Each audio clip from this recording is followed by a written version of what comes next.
Greetings and welcome to the Halloween edition of the Sliders Review. And I'm here today to talk to you about Light as a Feather Season 1, Episode 1 and 2.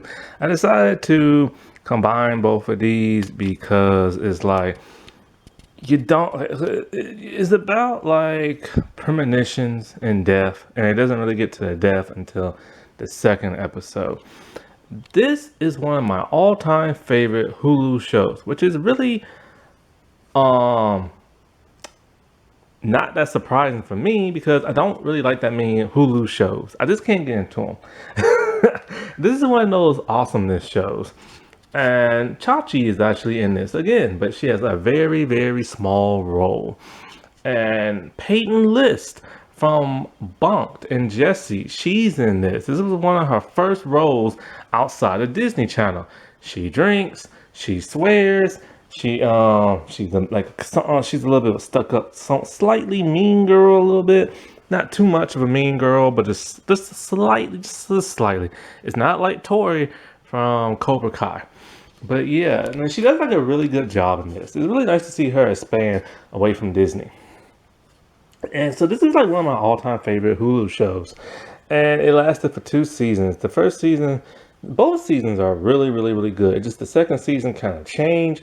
It's a supernatural show, a horror show, a thriller. But then in the second season, they kept that and they also added a slasher element for some bizarre type reason. And maybe that alienated enough people to where they are like, this is dumb. Let's just keep like to the horror, and stuff like that. Now, the one bad thing, even though it's a supernatural horror show, once it starts the horror, it stops it for like a long period in time, and then it doesn't kick it back up until later on towards the end.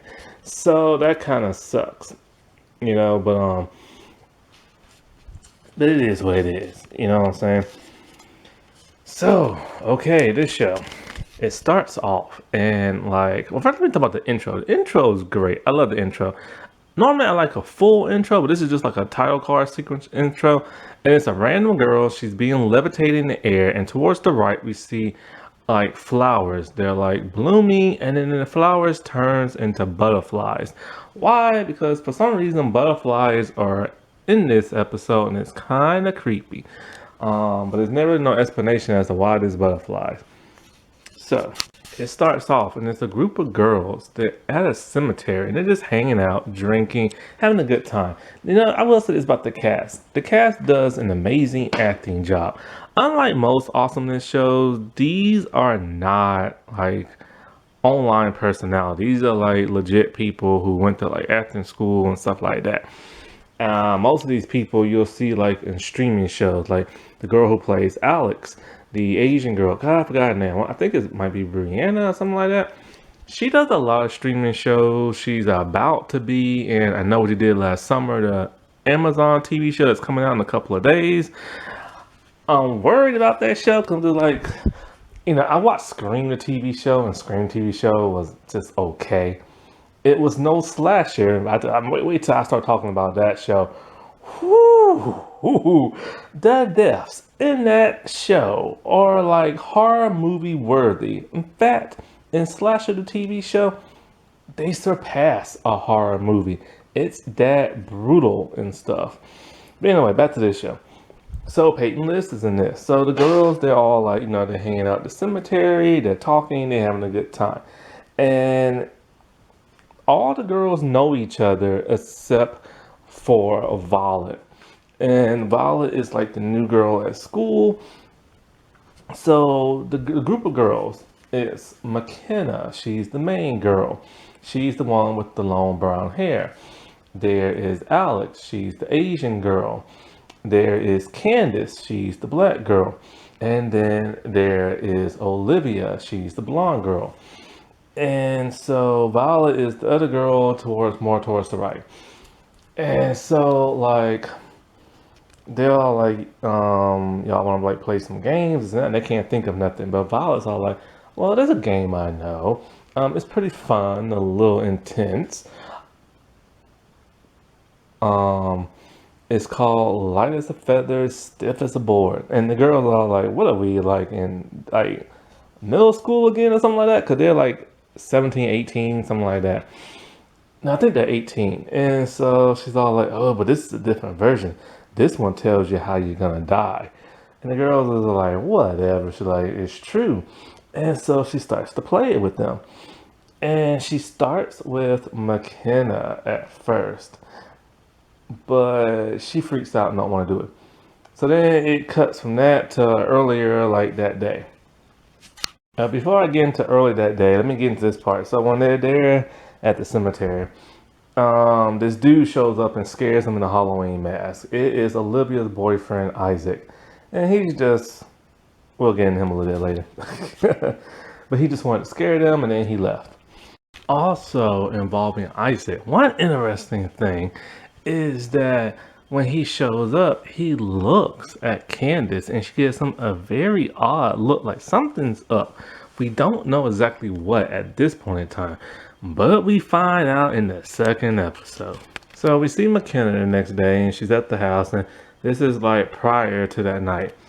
And so like the events of that night hadn't happened yet. So when she was getting her premonition at first, she freaked out, and then when she saw some images of these two girls playing, it was her twin sister, her dead twin sister. So she's talking with her mom. Her mom is a single alcoholic.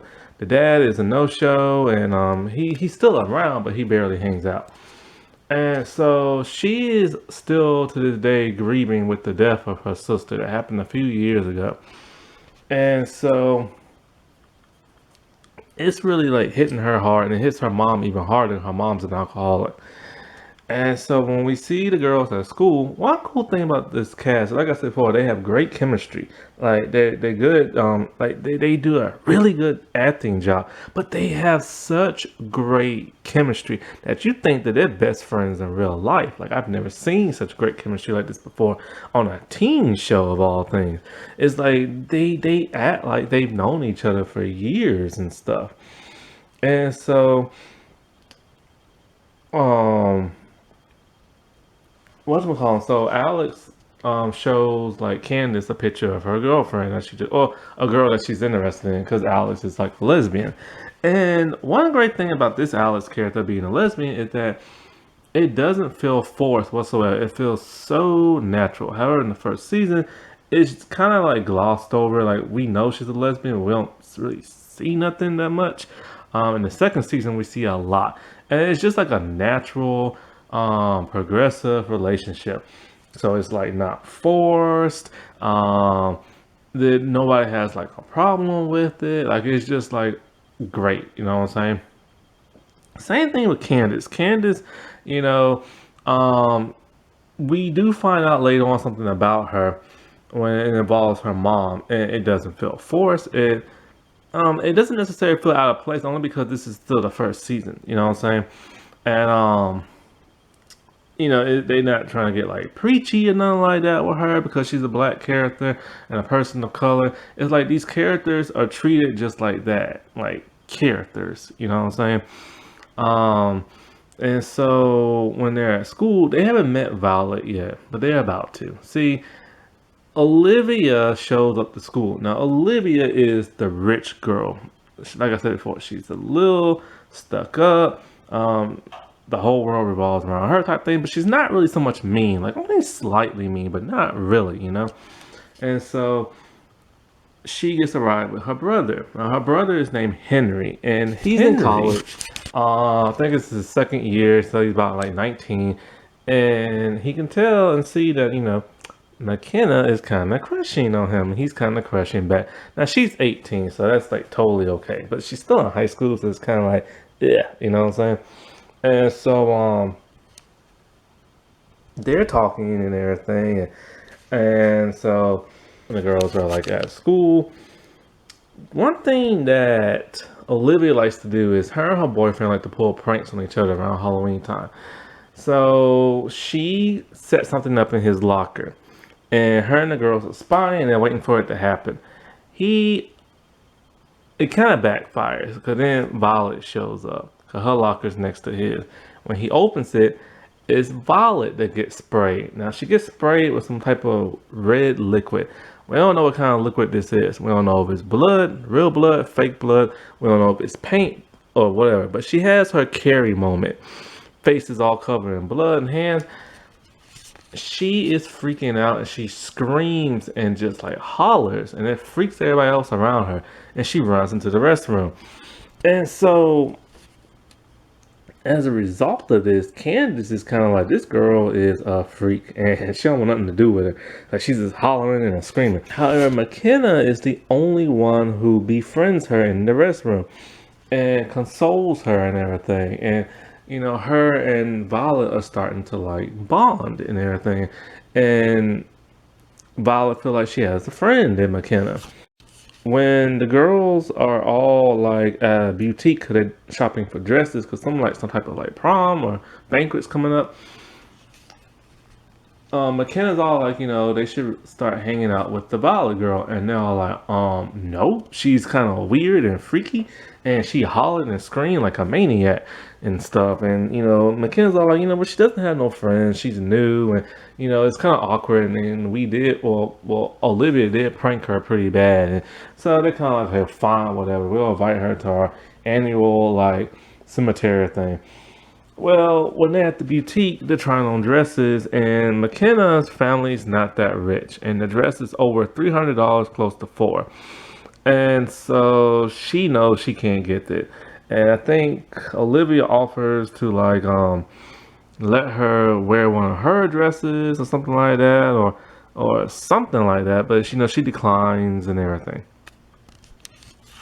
So when McKenna's back at home, she's talking to her mom and telling her, you know, like about the dress, and the mom's like, you know, we can't afford that. And then McKenna's all like, oh, so you know that the after party at the banquet is gonna be well, not only that, but they're gonna have like a couple of parties. They're gonna have two parties at Olivia's place, one for Halloween and one for after the banquet thing. And so she's trying to negotiate her curfew, and her mom's like, all right, fine, you can stay an hour over curfew, but no later than that. And so she's gonna catch a ride with Violet and everything at the party. Now, there's another character in this show called Trey. Trey is the next door neighbor of McKenna, and she hates him to death. They used to be like best buds, but something happened. We won't find out until later. But when he sees that she gets a ride home with Henry, he tells her, you shouldn't hang out with him. He's bad news and this and that. And she doesn't want to hear it. However, when she rolled back with Henry, they set up a date. He's gonna be her date for the banquet thing. And they just like each other so much. So now we get to a weird scene with Violet. She's at home with her grandmother talking about how, like, you know, she made some new friends, this and that. Well, she's on her laptop and she's spying on all the girls' social media accounts. And she's staring at them in a weird, stalkery kind of way. And then when she gets to McKenna, she says something strange. I can't quite hear what she says because she mutters it under her breath, but it's creepy, stalkerish. Then she looks out the window, and there are these butterflies just flying around like in a staggered kind of circle kind of pattern. And it's weird and creepy. Now, one thing I will say about this show, I love the music track on this. It is amazing. But I'll get in more detail about that when I do the season review. Also, this is also based off a book, and I'll get into that when I do the season review as well. Now, during two separate occasions in the first two episodes, we see this strange growth on the lower back of Violet's, back. It's like this strange orifice, cyst, huge lumpy thing, and it's gross. Now, at this point in time, we don't know what it is, but I know what it is because I saw the rest of the series at least 2 or 3 times. It's insane. So now we're at the events of the cemetery, and it jumps forward to the part where it's time to get the premonitions and stuff. McKenna doesn't want to do it, so Olivia's like, fine, you know, I want to see how I die. The premonitions. I love these scenes. They're so good. When Violet does it, she looks into the camera two different ways. One is directly at it, breaking the fourth wall, and the other one is like she's slightly looking down, not really looking in the camera, but kinda. The way she talks, the way she set up the scene is spooky. It feels magical. It feels surreal. It feels supernatural. It has like this type of flow to it, like this essence. She is so good when she does this. You feel as though it is real. And so, like, when she's given these premonitions, sometimes she has her eyes closed, and other times, like I said, they're open. And what it is, she can see the imagery of what's going to happen. She can see how they're going to die. Olivia is going to be distraught. She's going to be in her car, driving fast on the road, and she's going to get into a car wreck. Her body is going to be scattered into like 100 pieces along the road, and her arm, only one arm is like only one part of her body is gonna be intact where you can like tell what she is, and that's her arm, which gets decapitated off her body and stuff. And so they're doing the whole like light as a feather, stiff as a board. And what the girls don't realize, they got their eyes closed, is Olivia is actually levitating in the air, being held up by the fingers of the girls. And then when they put her down, there's a loud boom. And then McKenna's kind of thinking, just looking like, what the world? Like, this felt too real. And then Alice all like, oh man, it felt like she was really floating. Boy, if only she knew. And then Violet's all like, well, who's next? And then it ends, and then it goes into the next episode. It starts off with Alex getting her premonition read. And Alex, hers is gonna be she's choking on food and she can't breathe and she's gasping for air and she's choking, and it's just like she dies within like 5 minutes and stuff like that. It's eerie, it's scary seeing her choke. It's like, oh, you know what I'm saying? And then it cuts to the Halloween party. So everybody's hanging out, they're having a good time. And then at some point, McKenna realizes, oh crap, she's 2 hours over her curfew. So Violet like takes her home and stuff. And but before before she takes her home, at some point in time when she goes to like the party, what's her name? Violet reveals to her that she bought the dress for McKenna. And McKenna's all like, why would you do that? It's like near $400. She's like, oh, but we're friends and everything. That's what we do for each other. And I just wanted to make you happy. See, so something's wrong with that girl. You can tell, man. The way she was looking at the social media accounts, the butterfly thing, the way she does the premonitions and stuff. Something's up with this girl. So McKenna, she's like, even though she cares, she doesn't care because she wants that dress. Well, she gets home. Her mom is livid. Her mom's been drinking. And her mom tells her straight up, like, you are beyond grounded. And McKenna's all like, I've never done anything bad before in my life. This is the first time. Can't you go easy? Mom's like, nope. So next day they're at school and Olivia's giving like a speech. And then so like at some point in time, Olivia actually, let's skip her for now. So at some point in time, Violet suggests to McKenna, you should sneak out the house on the night of the banquet and go. And that's what she does. She tricks her mom, and then she goes to the banquet. And then when the girls are all in the restroom talking, getting McKenna ready, she reveals that Violet bought her that dress. Candace is not happy whatsoever. Candace is all like, you barely know her, you barely know us, and you buy this girl about $400 something dress. That's not normal and everything. So Candace is very suspicious of her. Now, speaking of Candace, that part I told you before with the mom, Her mom gives her a used hand-me-down like purse to go for the banquet. It's very beautiful. And her mom tells her, it might not be new, but it's still some good and it comes with like love and everything like that. And she's very grateful and thankful. Her family doesn't come from money. And her mom tells her something interesting. She tells her straight up, you know, no matter what you might think, you don't live in the shadow of Olivia. I think, that's kind of interesting. So apparently, Candace feels that she lives like, and like she steps behind of like Olivia because Olivia is so rich and all this other stuff. But Olivia, even though she is rich, she never shoves it in like their faces. But apparently something must have happened in the past that caused her to feel this way. I feel like she's second fiddle to like Olivia. And so like, so that's really interesting going in. However, and then something else interesting is gonna happen too with them. Now at some point in time before the banquet thing happens, Alex, she's starting to have like worries about that premonition. Not sure why, but she's starting to think maybe they could be real. And so she's like dancing. This is when we see Chachi and everything.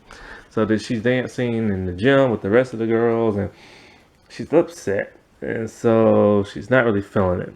And the coach is kind of like telling her, what's going on with you, and Alice is just being rude. So it's kind of like, whoa, what's going on with her? So that night where Violet picked McKenna up for like the Halloween thing in the other episode, when she went there, McKenna's dog does not like Violet, and it just growls at her. But then, as she's waiting for McKenna to come down, Violet and McKenna's mom are hanging out, talking, looking at the scrapbook, and she sees the twin sister. And then the mom calls McKenna by her twin sister's name by mistake because she's a little tipsy right now. And then so McKenna tells her, how she had like a twin sister who died and this and that. Yeah, something more interesting going on with that. So I can't wait to get to the season review. So they're all at the banquet thing and they're having a good time. And then we see Alex. She's in the bathroom and she's popping pills and she's drinking alcohol. She comes out. She is drunk. She is high. And she gets on the microphone and she starts revealing some things about Olivia that pisses Olivia off. She tells everybody that Olivia is a kleptomaniac. Despite how rich she is, she goes into stores and she steals. So it's kind of like, so what's going on with that? You know what I'm saying? So Olivia is livid, and Alice doesn't understand what's going on because she doesn't realize she's high. Well, as McKenna is talking to Henry and they're making out, in comes McKenna's mom, livid, because she snuck out to go to a party. And McKenna is just kind of like, how did you find out that somebody tagged me in a photo? She's like, yes. And I looked at it on the cell phone, on Instagram or whatever it's called. So McKenna's like upset, and her mom is drunk right now, tipsy, and McKenna takes like the keys and she drives them home. Well, Olivia's pissed. She's upset. She's calling Candace on the cell phone. Apparently, like when it comes to the girls,